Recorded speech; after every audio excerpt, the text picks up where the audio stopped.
사도행전을 기록한 누가는 흩어져 땅끝에 이르러 복음을 전하던 초대교회 성도들의 이야기를 2000년이 지난 지금도 우리에게 생생히 증언하고 있습니다.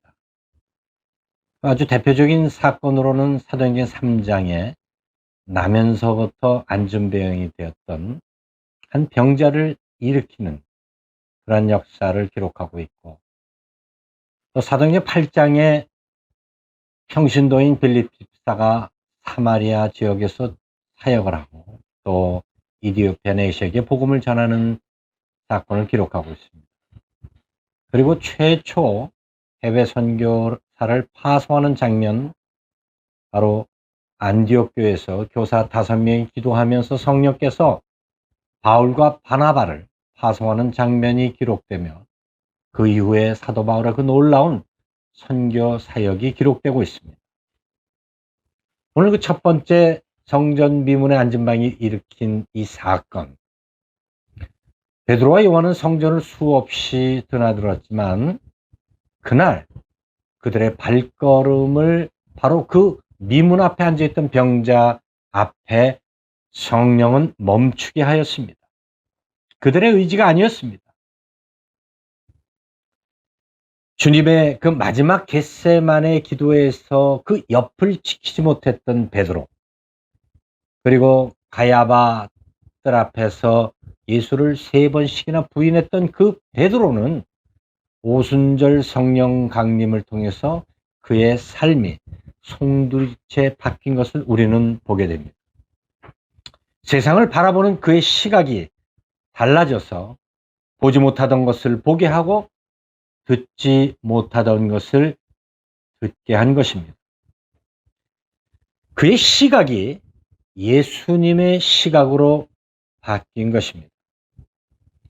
베드로는 그 병자를 향해서 주목하여 보면서 우리를 보라고 외칩니다. 여기서 이 주목하다라고 하는 원어의 뜻은 뚫어지게 쳐다보다, 그냥 휙 스쳐보는 것이 아닙니다.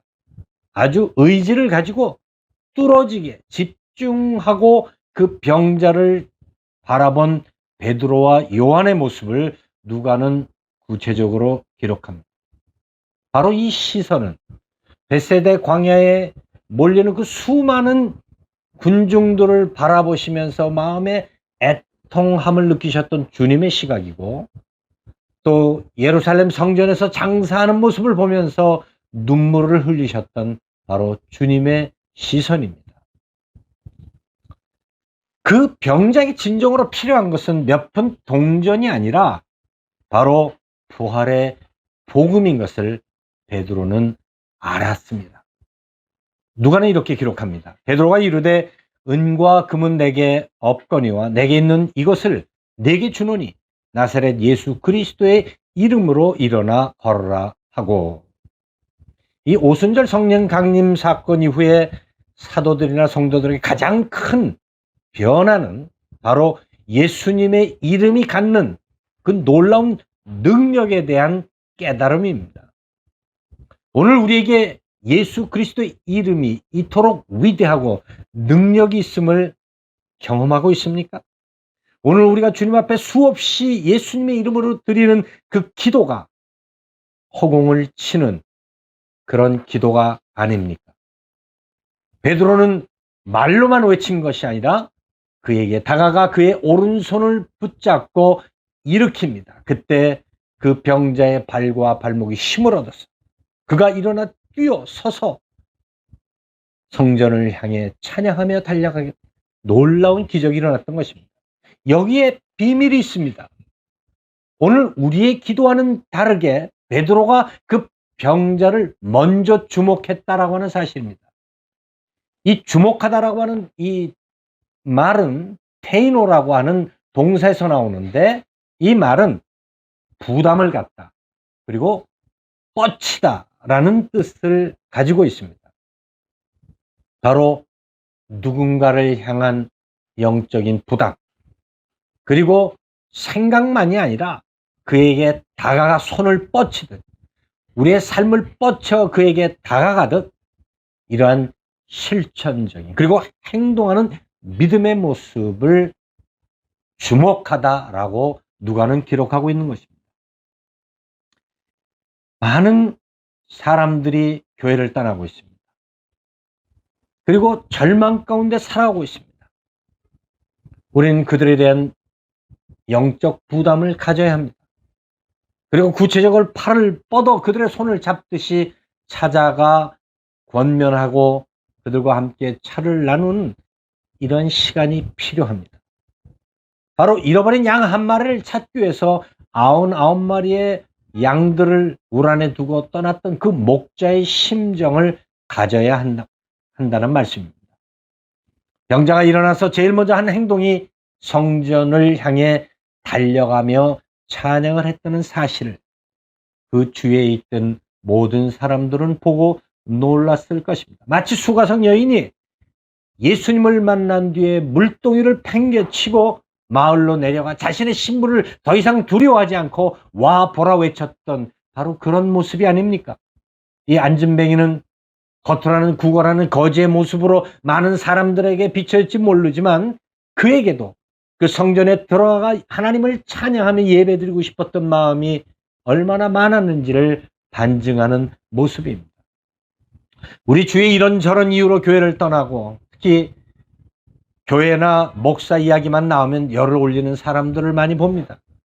하나님은 절대 없다면서 내 앞에서 교회 이야기, 예수 이야기 절대 하지 말라고 하는 사람들이 많이 있습니다. 그러나 우리가 분명히 알아야 할 것은 그들의 깊은 곳에 절대다 되시는 바로 그 주님에 대한 간절함이 있음을 보아야 합니다. 놀라운 일이 사람들의 입을 통해 순식간에 예루살렘에 확 퍼졌습니다. 사람들은 그 기적의 주인공인 그 병자와 그리고 사도들을 보기 위해서 이제 막 솔로몬 행각으로 모여들기 시작했습니다. 기적에 대해서 궁금해하는 백성들에게 베드로는 우리가 아니라 예수의 이름으로 그가 일어선 것이다 라고 분명히 복음의 능력에 대해서 외쳤습니다. 이날 베드로의 설교는 이 두 번째 설교인데 아브라함의 그 언약의 성취로 이 땅에 오신 그 메시아 되시는 예수 그리스도의 그 십자가 구속의 놀라운 은총에 대한 비밀을 선포했던 것입니다. 이날 그 설교를 듣고 회심한 사람이 무려 5,000명이나 되었다고 누가는 기록합니다. 예수님의 부활 때문에 가뜩이나 긴장하고 두려워했던 바리새인과 제사장들은 이 성전 미문의 안진뱅이가 일어나는 사건과 솔로몬 행각에서 베드로가 설교하고 있는 소식을 듣고는 그를 잡아오게 가둡니다. 그리고 다음날 대제사장과 장로들 앞에 세워서 너희들이 도대체 무슨 짓을 하였느냐?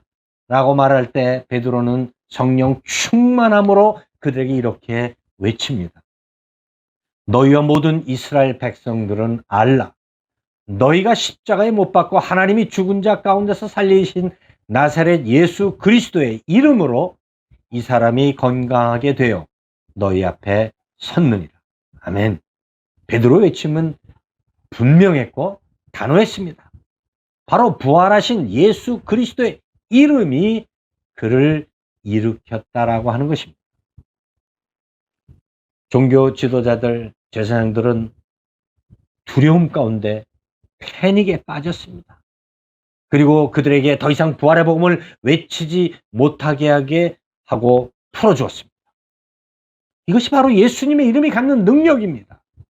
오늘날 우리들이 이런 능력을 경험하지 못하고 살고 있다면 그것은 예수님의 이름이 변질된 것이 아니라 바로 오늘 저와 여러분이 성령의 충만함으로 살아가지 못함을 보여주고 있는 것입니다. 이 사건 이후에 초대교회 성도들은 집에서 소그룹으로 모이던 그 모임에서 솔로몬 행각을 중심으로 한 대중집회 형태로 급변하게 됩니다. 수많은 사람들이 모이기 시작합니다. 이 신약 성경에 솔로몬 행각이 3번 언급되는데 유대 역사학자 요세푸스는 그 솔로몬 행각, 예루살렘 동쪽에 있는 그 행각이 바벨론의 침공 때에도 불타지 않았고 거기서 많은 유대의 교사들이 성경을 가르쳤다라고 증언하고 있습니다. 첫 번째 솔로몬 행각이 언급된 것은 요한복음 10장 23절에 예수님께서 수전절에 이제 성전에 가셔서 그곳에서 말씀을 전하신 모습을 요한은 기록합니다. 그리고 오늘 두 번째 베드로의 이 설교했던 그것이 두 번째 솔로몬 행각에 대한 언급이고, 마지막 세 번째 언급은 5장 12절에 기록하는데 당시에 얼마나 많은 사람들이 모였고 성령이 강력하게 역사했는지 누가는 이렇게 기록합니다. 사람들의 손을 통하여 민간의 표적과 기사가 많이 일어나매 믿는 사람이 다 마음을 같이하여 솔로몬 행각에 모이고 그 나머지는 감히 그들과 상종하는 사람이 없으니 백성이 칭송하더라. 놀라운 부흥의 역사입니다. 과거 수많은 부흥 집회에서 치유되고 회복된 사람들의 그 눈물의 간증이 기억납니다. 그러나 지금은 참 이런 솔로몬 행각의 그 놀라운 부흥의 모습을 참 보기 어려운 때임을 고백합니다. 세상의 삶은 더욱 바빠지고 분주해지는데 상대적으로 우리의 믿음은 식어가고 우리의 믿음의 행보는 느려지고 있습니다. 왜 오늘 우리의 삶 속에 그리고 교회 안에 이런 표적과 기사가 일어나지 않고 있는가에 대한 답이 될 것입니다. 기도가 말라가고 있고 찬양이 식어가고 있습니다. 우리 주위의 깊은 절망 가운데서 누군가의 손을 기다리고 있음에도 우리 자신도 서 있기조차 힘든 그러한 믿음의 삶을 살고 있기 때문에 그들을 돌아볼 틈이 없습니다.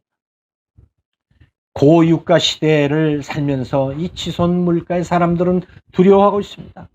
점점 세계 경제는 물론 이상 기온으로 인한 식량과 그 물 부족 문제는 우리가 생각하는 것보다 훨씬 더 심각하게 우리에게 다가오고 있습니다. 이 땅의 모든 삶의 환경은 우리의 삶의 질을 떨어뜨리고 생존 자체에 위협을 주고 있지만 우리가 반드시 기억해야 할 것은 은과 금이 아니라 바로 예수 그리스도의 이름만이 이 시대를 살아가는 우리에게 생명의 역사를 일으킨다라고 하는 사실입니다. 며칠 전 사업 실패로 세 가족이 스스로 목숨을 끊었다는 뉴스를 들으며 저를 포함해서 누군가가 그에게 예수의 이름을 선포하지 못함에 대한 회개를 하였습니다. 그가 사업 실패로 오랫동안 고통 가운데 있을 때 누군가가 그를 주목하고 다가가지 못했던 것을 회개합니다. 우리도 이런 경제적 고통과 육신의 질병 속에서 주님을 만나지 않았습니까? 그러나 누군가에 의해서 전해들은 그 복음으로 말미암아 성전 미문에 앉아있던 안전뱅이처럼 이제 저와 여러분은 걷고 뛰며 주님을 찬양하는 삶을 살아가고 있습니다. 머니의 문제가 아니라 mercy, 긍휼, 그리스도의 사랑의 문제입니다. 누구든지 주의 이름을 부르는 자는 구원을 받으라고 로마에 있는 성도들에게 편지했던 바울의 이 외침을 기억하며 우리 주위에 절망하는 누군가를 위해서 그를 주목하며 찾아가 그의 손을 잡아주는 복된 한 주간 되시기를 예수님의 이름으로 축원합니다. 기도드리겠습니다.